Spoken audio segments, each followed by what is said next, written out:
نحمدہ و نصلی علی رسول الکریم اما بعد۔ ہندوستان کے ایک صاحب نے پوچھا ہے کہ ربیع ثانی میں چاند کی صورتحال کیا ہے؟ جواباً عرض ہے کہ 15 اکتوبر بروز اتوار کو انڈیا میں چاند کو چاہیے 4 ڈگری، برما میں چاند کو چاہیے 4 ڈگری، بنگلہ دیش میں چاند کو چاہیے 4 ڈگری، کراچی میں چاند کو چاہیے 4 ڈگری، پشاور میں چاند کو چاہیے 3 ڈگری، نیپال میں چاند کو چاہیے 3 ڈگری اور ایران میں چاند کو چاہیے 4 ڈگری۔ چونکہ اس خطے میں 9 ڈگری چاند نہیں ہے، 10 ڈگری بھی نہیں ہے، 4 ڈگری اور 3 ڈگری ہے، اس لیے 15 اکتوبر بروز اتوار کو انڈیا پاکستان وغیرہ میں چاند نظر نہیں آئے گا۔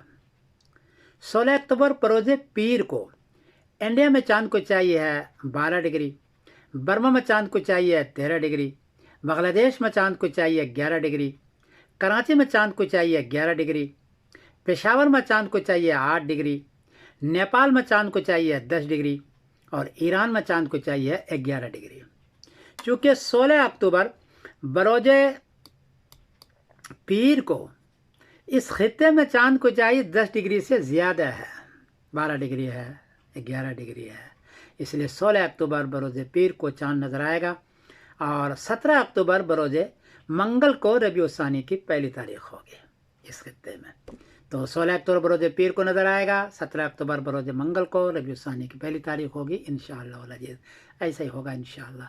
میں سمیر الدین قاسمی بول رہا ہوں مانچسٹر انگلینڈ سے۔ السلام علیکم ورحمۃ اللہ وبرکاتہ۔